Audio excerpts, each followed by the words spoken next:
श्री स्वामी समर्थ. जय जय स्वामी समर्थ.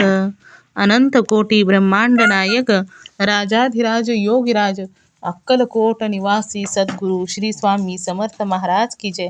कशा आहात सर्व स्वामी भक्तांनो? तुम्ही सदैव आनंदी राहा हीच स्वामींच्या चरणी प्रार्थना. तुमच्या सर्व चांगल्या इच्छा स्वामी महाराज पूर्ण करोत आणि आजचा दिवस तुमचा आनंदात जाऊ हीच स्वामींच्या चरणी प्रार्थना. प्रथम तुम्हा सर्वांचं खूप खूप मनापासून स्वागत आहे. तुमच्या सर्वांच्या अनुभवांनी बनलेला भक्त आम्ही स्वामींचे या चॅनलमध्ये. मी शुभांगी पोळ तुम्हा सर्वांचं खूप खूप मनापासून स्वागत करते. श्री स्वामी समर्थांचे अनुभव आणि स्वामींचे भक्त प्रत्येकाचे. खरोखर खूप सुंदर स्वामींच्या सेवेमध्ये आल्यानंतर अनुभव तर येत असतात, त्याचबरोबर स्वामींची लीला अगाध आहे. स्वामी आपल्या भक्तांसाठी अशक्य गोष्टी शक्य करत असतात आणि नेहमी स्वामींच्या वर जो भक्तांचा विश्वास असतो तो नेहमीच जिंकत असतो. आणि जेव्हा स्वामींवर खूप विश्वास असतो ना, तेव्हा त्या विश्वासाला स्वामी खरे उतरतात आणि आपल्या भक्तांना प्रत्येक वेळी साथ देत असतात. प्रत्येक संकटातून आपल्या भक्तांचे रक्षण करत असतात आणि प्रत्येक वेळी स्वामी हे आपल्या भक्तांना सुंदर सुंदर अनुभव देत असतात आणि तेच सुंदर अनुभव आपल्या चॅनलवरती शेअर होत असतात. आजचा अनुभव देखील तेवढाच गोड आणि सुंदर आहे. आजचा अनुभव एका सुंदर अशा स्वामी भक्त ताईंचा आहे आणि त्या ताईंनी अगोदर देखील आपल्या चॅनलवरती अनुभव शेअर केलेला आहे. तर त्या ताई या आंबेगाव तालुका येथील आहे. चला तर मग ताईंच्या आयुष्यामध्ये जे स्वामींनी दिलेले सुंदर सुंदर अनुभव आहेत ते ऐकूया ताईंच्या शब्दामध्ये. चला तर मग ताई सांगायला सुरुवात करतात. स्वामी समर्थ. श्री स्वामी समर्थ. अहो ताई, कामात आहे काय हो तुम्ही? नाही काय हो, बोला की. अहो एक अनुभव सांगायचा होता मला. बरं बरं चालेल, सांगा की. नाव सांगायचंय का ताई तुम्हाला? नाही, फक्त हे सांगते आंबेगाव तालुक्यातले. बरं बरं चालेल चालेल. हा, कशा नाव सांगितलं. स्वामींच्या सेवेमध्ये कशा आला, कधी आला, किती दिवस झाले? आता अजून एकदा मी अनुभव शेअर केला होता बघा तुम्हाला. त्यावेळेस नाव सांगितलं होतं का? नाही, फक्त तालुका सांगितलं. बरं बरं, मग असू द्या, नाही सांगितलं तर चालेल. कसं मग लय चर्चा होती हो. आपल्याला माहित काय म्हणायचे. मी तुमच्या काल ऐकलं ते बाई म्हणते का ते नाव नका सांगायला असं तसं. काय काय असे म्हणतात, त्यापेक्षा आपला तालुका सांगितला तर ना. हो ना हो ना. नाही, पुढे जाऊन प्रॉब्लेम होतो काय काय ना. त्यांची नातेवाईक पण ऐकणारे असतात ना, मग डिलीट मारायला होतात मला व्हिडिओ नंतर. हा, तर काल करीत होते पण तुमचा अनुभव चालला होता ना त्या नगरच्या ताईंचा. हा, मग मी म्हणलं आता जाऊ दे, उद्याच करीन. अहो त्या दिवशी मी काय म्हणलं, माझ्याकडे गुरेच्या नाही. मी काय म्हणलं, आपल्याला वाटतंय, मला वाटायचं मी किती दिवस वशट खात नव्हते. आणि मध्यंतर आमच्या मालकाने लावलं खाया, म्हणले मी खातोय तू खा. याच्या अगोदर मार्गशीर्ष महिना लागायच्या अगोदर खाल्लं. आणि किती दिवस सोडलं होतं अगोदर? अगोदर चांगलं मी वर्ष दीड वर्ष खाल्लं नाही. हा, आणि मग एक दीड महिना खाल्लं. माहित पुन्हा वाटलं की माझं नेहमीचं गोरवार आहे बरं का. मला लग्नाच्या वेळेस धरायला सांगितलं होते, तेव्हापासून नेहमी धरते मी. मागं मोडले होते जरा. आणि 2-3 महिनेच मी खाल्लं असं मध्यंतरी. आणि नंतर पुन्हा आता त्या दिवशी मी म्हणलं मार्गशीर्ष महिना आहे, मला नाही खायचं, जाऊ दे, मला नाही होती इच्छा. मग मला अनुभव यायचे जरा कमी झाले ना, तर मी म्हणलं मला नाही खायचं. आता त्या दिवशी मला सोडलं का होतं मग मध्यंतरी. अगोदर म्हणलं वर्ष दीड वर्ष खाल्लं नाही, मग का सोडलं? अहो आमचे मालक आजारी होते नाही का, तुम्हाला मी तो अनुभव शेअर केला. मग तेव्हा आम्ही दोघंही खात नव्हतो ना, ते नव्हते खात, मग मी नव्हते खात. त्याच्यावर खायला लागलं मी ना, महिना दीड 2 महिने खाल्लं असतं. त्याच्यावर ना मग मी आता मार्गशीर्ष महिना लागला, माझी इच्छा मला राहायचं तुम्ही खा, मला मार्गशीर्ष महिना आणि मी नाही खाणार बरं का. आणि मग मी नाही खाल्लं. मग त्या दिवशी ना मला वाटलं, मी माझं ते 11 पारायण केली होती ना गुरुच्या रेतराची, स्वामीच्या रेतराची नाही का, तुम्हाला म्हणले माझं त्या पौर्णिमेला स्वामी प्रगट दिनाला. तेव्हा नव्हते खात, तेव्हा केली होती 11 पारायण. हा हा मग मध्ये आधी खात असल्यावर करणं होत नाही, केस धु हे कर ते कर नाही का. हा हा मध्ये 4-4 वेळा केस धु हे कर. मग मी म्हणलं जाऊ दे मला खायचं. त्या दिवशी ना मला वाटलं आता ना दत्त जयंती आहे, मी पारायण करावा. हा हा आदल्या दिवशीच आमच्या मालकाला म्हणलं मी काय तुम्ही आणू नका अंडी बिंडी मी बनवणार नाही, तुम्हाला पार्सल आणा चिकन राईस किंवा काही, हा हा तुम्ही पार्सल आणून खा. हा हा मग मी नाही बनवलं, मी आपलं माझं मला साधं बनवलं खाल्लं. आणि मग दुसऱ्या दिवशी म्हणलं मला पारायण करायचे. मग मी सगळं लादी बिदी जरा पुसून घ्यायची, पुसून स्वयंपाक झाल्यावर धुणं बिणं करून हा बसले पारायणाला. हम्म. मला असं झालं ना, दिवा लावला ना हम्म. तर मी निम्म वाचत आले. आणि मग काही वाईट शक्ती असल्यावर होतं काय असं झापड पडल्यावर आणि झोप आल्यावर व्हायला लागलं मला. हा हा होतं जरा आसपास असलं ना निगेटिव्हिटी किती अडचणी आणत असतात आपल्या सेवेमध्ये. हा, तर मी स्वामींना सांगितलं होतं काय अडचण नका, माझं व्यवस्थित करा असं मी स्वामींना बोलले होते. तर मध्यंतरी मला आहे ना वाचत आले आणि मध्यंतरी मला अशी झोप आल्या आणि झालं. खाल्लं नव्हतं काही त्याच्यामुळं काय माहित. मी बसते 9:30ला पारायणला, म्हणलं 12:30 पर्यंत होईल जेवायला येईपर्यंत ना 2-2.5 तास. मग स्वामी चरित्राचं केलं मी, गुरुचरित्राचं पुस्तक नव्हतं. मग मध्यंतरी मला जरा झोप आल्यासारखी झाली. नंतर ती उडाली झापड बरं का माझी. आणि नंतर मग मी माझं चांगलं पारायण झालं. आणि माझा दिवा लावला होता ना ताई स्वामींपुढे, त्याच्यात ना 3 वाती दिसायला लागल्या. 3 काय दिसायला लागलं? 3 अशी वाती दिसायला लागल्या. आपण कशी वात लावतो हा हा हा एका दिव्यात 3 दिसायला लागले. असं समोर मी खालचे तोंड करून बसले ना, दिवा लावलाय स्वामी पुढं, असं एका लाईनी 3 वाती दिसायला लागल्या एकाच दिव्यात. अरे वा. हा 3 दिसल्या. पहिली एक, मधली आणि तिसरी, अशा 3 सरळ दिसल्या. म्हणजे दत्तगुरूंचं दर्शन झाले. दत्तगुरूंचं दर्शन झाले. हा, मला असं वाटतंय. आणि मी काय म्हणलं, चल आता आहे ना 12:30 पर्यंत कसं काला बेला करतात ना हो, 12:30चं टायमिंग असतं ना कोणत्या देवाच्या गोकुळाष्टमीचा याचा काला करायचा टायमिंग. तर म्हणलं 12:30 पर्यंत माझं पारायण संपलं पाहिजे, तेव्हा हे जेव्हा येतात ना त्याच्या 5-10 मिनिटं माझ्या पारायण आधी. आणि माझं पार शेवट आहे ना वाचून झालं. मग लक्ष गेलं ना माझं, मी तशी पुस्तकात लक्ष होतं ना हो. मग माझं दिव्याचं लक्ष दिसलं मला आहे ना, एका खाली एक असे 3 दिसतात सरळ दिवे. वाती आपण वात कशी लावितो अशा एका दिव्यातून 3 वाती दिसतात सरळ. मग तुम्ही फोटो वगैरे काढला होता? ऐका ना, अशा वेळेस माणूस जरा गोंधळतोय ना हो. आणि मग आहे ना माझं पारायण होत आलं तरी 3 होते. मी उठून आहे ना झाल्यावर इथं बसले का पाया पडून, मला दिव्यात मग माझं लक्ष गेलं 3 वाती मला सरळ दिसतात. मी म्हणते बाई असं काय झालंय, असं मी चष्म्यातून बघितलं तर 3 दिसले. म्हणलं माझी दिशाभूल होती का काय, चष्मा काढून बघितलं तरी 3 दिसतात. आणि मग त्याच्यावर आहे ना 2-3 मिनिटांनी आहे ना एक गेली आणि अलीकडची गेली, मधला दिवस फक्त राहिला. मी आमच्या मालकाला म्हणते बघा ना, ते म्हणले मला टायमिंग झालाय, बॉस आलाय, मला जेवून जायचे, मला टॉयलेटला जायचे, तू बघ बाबा मला वेळ नाही असं. तर असा मला अनुभव आला. म्हणजे दत्तगुरूंनी दर्शन दिलं. पण ताई 12 वाजेपर्यंतच सेवा असते. 12च्या पुढे दत्तगुरूंच्या भिक्षेचा टायमिंग होतो ना, त्याच्यामुळे 12 ते 12:30 पर्यंत सेवा केली जात नाही. मग मी तसे ना 12 वाजता बसले ना, ते 9:30ला ना, मग माझी आहे ना 12:15 आसपास झाली, म्हणजे 12 पर्यंतच झाली म्हणायची. 5-10 मिनिटं वर गेली असतील. असं 12:30 नाही, 12:30ला तर आमचं मालक जेव्हा आले 12:30ला. त्याच्या आधी मी 10-15 मिनिटं उठलेली. म्हणजे ते नेमकं त्या टायमिंगला तुमच्या सेवेला दत्तगुरूच आले होते ताई. असंच ना. हो तसंच होतं ना. 3 आता तुम्ही सांगा ना, एक वातीत 3 दिवे कसे दिसणार सांगा बरं. एक वात आणि मला खालोखाल 3 दिसतात आणि सरळ असे लाईनीत, आडवे नाही असं उभे. मी खालचं तोंड करून बसली ना उगवत्या दिशेला, असाच फोटो आहे. तर असे सरळ 3 वाती दिसतात मला एका दिव्यात. म्हणजे ते तसंच झालं ना, आपले स्वामीच आले ना तिथे, म्हणजे दत्तगुरूंच्या रूपामध्ये 3 वातीमध्ये, म्हणजे 3 ज्योत दिसायला लागल्या म्हटल्यानंतर. हा 3 ज्योत दिसल्या मला. पण ते कसं मला व्हिडिओ काढता नाही आला होता आणि मी म्हणलं बाई चष्म्यातून मला असं दिसतंय का काय, चष्मा काढून बघितला तरी 3 दिसो.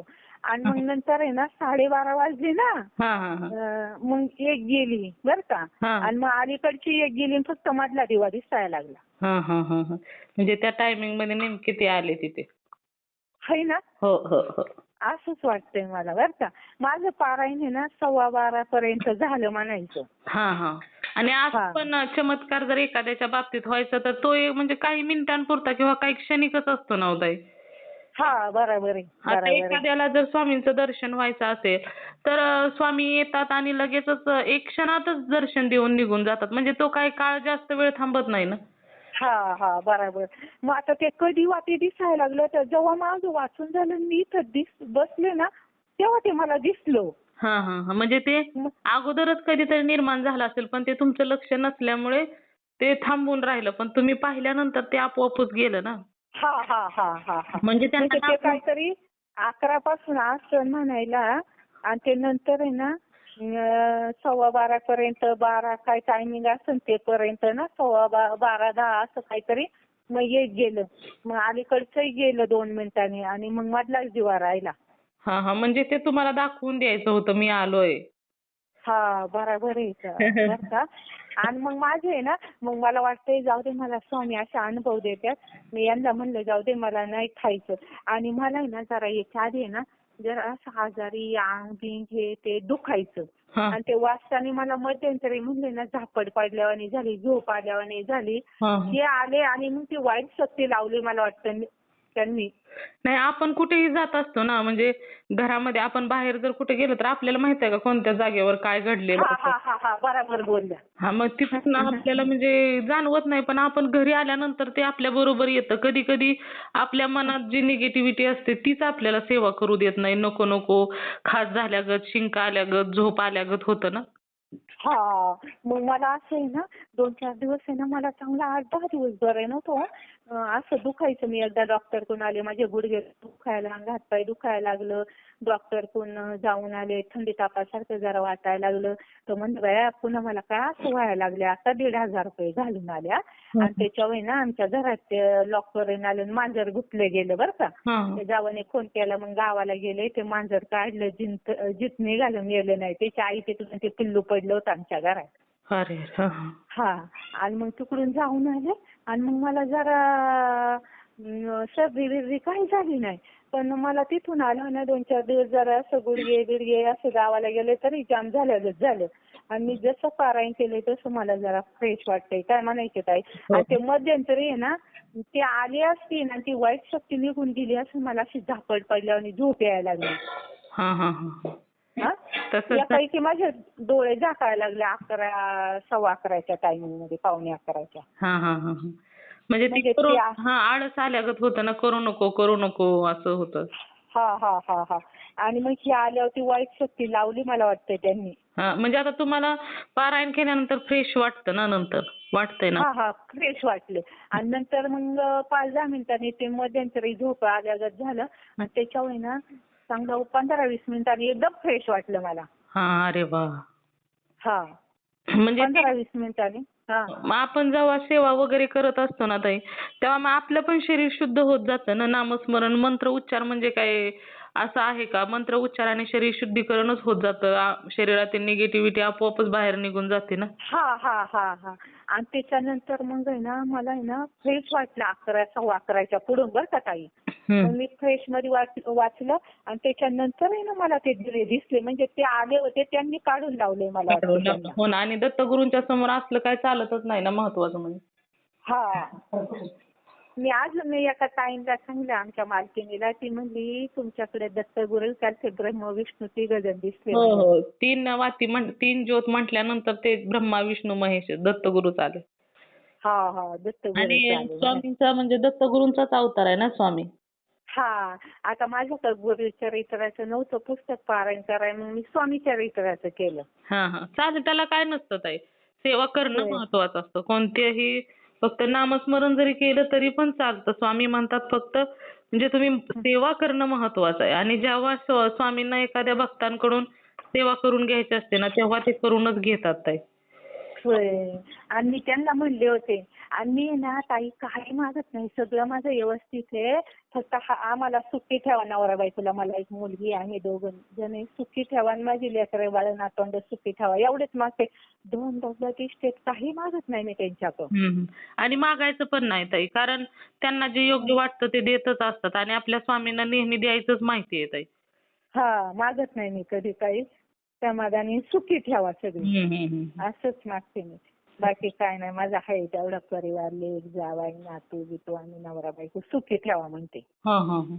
बाकी काय माझं असं मला हे ना, मला व्हिडिओ नाही काय चालू आणि तेवढे याच्यात समजत नाही काही. नाही, पण कधी कधी घाई गडबडीमध्ये नाही लक्षात येत, असं पण होतं. हा, पण दत्तगुरु आले ना 3 हो हो हो दिसले. हो. आणि सेवा चालू असताना 3 ज्योती आल्या म्हणजे दत्तगुरूच आले ताई. आले ना. हा, आणि मी इथं बसले ना तरी आहे ना त्याच्यात 3 ज्योती होत्या आणि मग पलीकडची गेली बरं का त्या साईडची खाल्लातली. मग मधला दिवा ना अलीकडची आहे ना त्याच्यावर 2 मिनिटांनी गेली आणि फक्त मधला दिवा राहिला. म्हणजे ते शेवटी नंतर तुम्हाला दर्शन दिलं आणि ते निघून गेले. हा हा हा, निघून गेले. बरोबर. आणि ते मी आहे ना पहिली आहे ना खात नव्हते ना ताई, तेव्हा मला असा अगरबत्तीचा तुमचा अनुभव ऐकाय गेले ना, लावले ना त्याच्यातून फोटो मोबाईल मधून फुलाचा वास यायचा, अगरबत्तीचा यायचा. कधी असं काहीतरी आल्यासारखं असं जाणवतंय, म्हणजे स्वामी किंवा काय असं आल्यासारखं. अगरबत्तीचा फुलांचा वास जर आला ना आपल्या आसपास काही नसताना, म्हणजे अगरबत्ती कुठे लावलेली नसेल किंवा झाडाला फुल नसेल किंवा फुलाचं झाड नसेल आसपास, आणि जर वास आला ना तर आपल्या आसपास स्वामी आहेत हा संकेत असतो ताई. होय. मग मला काय वाटतं आता माई आहे ना, मी कधीच नव्हते बंद झाले, फक्त 2 वर्ष खात नव्हते आणि त्याच्यावर आता माझं 1-2 महिने खाल्ले. पण आता मार्गशीर्ष महिन्यापासून मला वाटतं नाही खावं, मला स्वामी अनुभव देतात. चालेल, उलट छान आहे ना. हा, असं वाटतंय मला. मस्त माझी मणक्याची ऑपरेशन झाली, पिशवीची 2-4 माझे ऑपरेशन झाले, पण जाऊ दे त्याच्यावरचं पनीर फळं हे ते खात जाईल. चालेल. कडधान्य पण खाल्लं तर चालतं ना, आलेलं वगैरे. असं मूग मटकी हे ते आहे की. मोड आणायची आणि खायचं, त्यात पण भरपूर कॅल्शियम असतं. बाकी काय नाही, हाच अनुभव सांगायचा होता. काल आमच्या मालकिनीला सांगितलं, ते म्हणले तुमच्या सेवेला ते आहे ना सेवा करीत होते, त्यांना अडचण होती तर ते आता खायला लागल्या. त्यांना बीपीचा त्रास आहे ना, तर ते म्हणतात मग मला डॉक्टरने खायला सांगितलं. म्हणलं खा मग. ज्याची त्याची इच्छा. मी त्याही करीत सेवा, पण एवढी नाही, आता पहिला जास्त करायच्या. चालेल चालेल, खूप सुंदर अनुभव आहे ताई, शेअर करते मी. चालेल. चला. पण ते दत्तगुरूच ना? हो, दत्तगुरूच होते ताई. दत्तगुरूच होते ताई. तुम्हाला दर्शन देण्यासाठीच ते आले होते, कारण तुमची सेवा चालू होती ना तिथं. सेवा चालू होती. आणि मी पहिल्यापासून माझ्या लग्न जुळायचं सांगितलं होतं गुरुवार करायला ना, तेव्हापासून होते, पण मध्यंतरी मोडले होते माझे.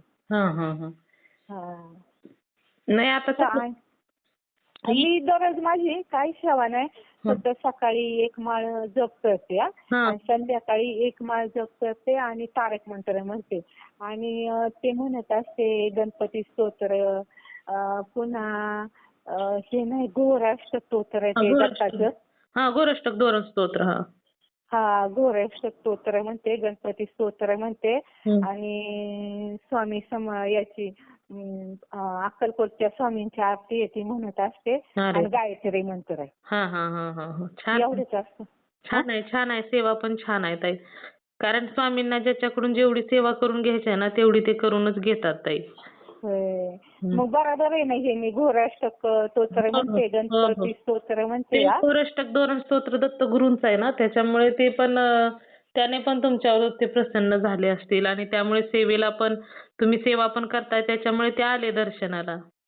चरित्र सारामृत चालू होतं म्हटल्यानंतर. आणि स्वामी आणि दत्तगुरू काय वेगळे नाहीत, दोन्ही एकच आहेत ना. मग ते चालतंय ना घोराष्टक स्तोत्र म्हणलं तर ते दत्ताचं आहे ना? हो, दत्तगुरूंचं आहे. तेच ना. एवढी सेवा करते, बाकी काय नाही. सकाळची 1 माळ जप फक्त. नाही, खूप छान सेवा आहे. आणि जरी स्वामींना वाटलं ना की तुमच्याकडून अजून सेवा करून घ्यायची, तर आपोआप तुमची इच्छा होणार सेवा वाढवण्याची ताई. होय. हम्म. मी एवढीच करते. संध्याकाळी मला वाटलं होतं बरं का जरा लिखित नामजप करीत जावं आपल्या दररोज एक पान, त्याची वही आणलेली नाही असं हा. मोकळ्या वेळात. हा चालतं ना तसं पण केलं तरी. त्याला तर काहीच नियम अटी नाही. तुम्ही कधीही बसा, कधीही लिहा, काहीच म्हणजे प्रॉब्लेम नाही. हा. आणि संध्याकाळची एवढी सकाळची एक माळ जप आणि पाया पडायचं आणि संध्याकाळी एक माळ जप आणि तारक मंत्र आणि घोराष्ट्र गणपती स्तोत्र आणि स्वामी समर्थांची आरती अक्कलकोटची आणि गायत्री मंत्र एवढंच असतं आणि ज्ञानेश्वरी वाचते 5 ओळी. अरे वा, छान आहे ना मग. हा, एवढीच सेवा आहे माझी. नाही, खूप छान सेवा आहे ताई. हा खूप सुंदर सेवा आहे ताई. हा, मागत नाही, फक्त सुखी ठेवा माझं शरीर हात पाय. आणि ते ठेवतात चुकी ताई. हा, काय नाही, ठीक आहे. तुमचा वेळ खाल्ला हो मी 10 मिनिटं. नाही तसं काय नाही, असू द्या. खूप सुंदर अनुभव सांगितला ताई तुम्ही. होय. चालेल. आणि सहज लक्ष गेलं हो माझं आणि मग मला आता वाटतंय नाही खावा ते मी वसात. नाही, आता मग स्वामींनीच सांगितलं असेल, म्हणजे तुमच्या मनात इच्छा आली ना खाऊ नये, म्हणजे स्वामींचीच आज्ञा आल्यागत आली ताई. होय. हम्म. पहिलं व्हायचं मनचल बिचल, पण मला जसं दिसले ना ते वाटी, तसं मला वाटतंय नाही खावा. तुमच्या मनातून जर स्वामींना जर सोडवायचं असेल ना, तुमच्या मनातून काढायचं असेल की मांसाहार नको, तर ती इच्छा अजिबात होणार नाही ताई तुमची खाण्याची. होय का? हा. चालतंय. चालेल ताई. खूप छान अनुभव आहे. शेअर करते मी ताई. हा चालेल. चला, श्री स्वामी समर्थ. श्री स्वामी समर्थ. चालतंय. मित्र आणि मैत्रिणींनो, खरोखरच या ताईंचा अनुभव खूप सुंदर होता. स्वामींची साथ जर मिळाली ना, खरोखर अशक्य गोष्टी शक्य तर होतातच, परंतु खूप सुंदर अनुभव देखील येत असतात. तर खरोखरच या ताईंचा अनुभव मला तर खूप आवडलेला आहे. तुम्हा सर्वांना या ताईंचे अनुभव कसे वाटले नक्कीच मला कमेंट करून सांगायचं आहे. त्याचबरोबर श्री स्वामी समर्थ लिहायला देखील विसरायचं नाही. तुम्हाला जर स्वामींचे अनुभव आलेले असतील तर इथे मी नंबर दिलेला आहे. या नंबरवरती तुम्हाला आलेले स्वामींचे अनुभव हे नक्की शेअर करायचे आहेत. जेव्हा तुम्हाला आलेले अनुभव तुम्ही शेअर करता तेव्हा स्वामी तुम्हाला अजून सुंदर अनुभव तर देतातच, त्याचबरोबर तुमचे अनुभव ऐकल्यानंतर खूप लोकांना मदत देखील होत असते. किंवा जर एखादा व्यक्ती स्वामींच्या सेवेमध्ये आला तुमचे अनुभव ऐकल्यानंतर, तर याचे पुण्य तुम्हालाच मिळणार आहे. त्यामुळे तुम्हाला आलेले स्वामींचे अनुभव शेअर करणे खूप गरजेचे आहे. त्याचबरोबर आपला हा चॅनल भक्त आम्ही स्वामींचे, या चॅनलचं देखील एकच ध्येय आहे, ते म्हणजेच भक्ताने भक्त स्वामी भक्त वाढवायचे आहेत आणि प्रत्येकाचे जीवन स्वामीमय करून टाकायचे आहे. त्यासाठी तुम्हाला जे स्वामींनी अनुभव दिले ते अनुभव शेअर करणे खूप गरजेचे आहे आणि त्यानेच आपले स्वामी सेवेकरी देखील वाढणार आहेत. तर तुम्ही सर्वांनी मिळून माझा व्हिडिओ शेवटपर्यंत ऐकला त्याबद्दल मी मनापासून तुम्हा सर्वांची खूप आभारी आहे. पुन्हा भेटूया श्री स्वामी समर्थांच्या अशाच एखाद्या सत्य अनुभवाबरोबर. तोपर्यंत तुम्ही सर्वजण नेहमी सुखी राहा, समाधानी राहा, आनंदी राहा आणि सर्वात महत्त्वाचं म्हणजे श्री स्वामी समर्थांचं नामस्मरण मात्र नेहमी करत राहा. श्री स्वामी समर्थ. जय जय स्वामी समर्थ. धन्यवाद.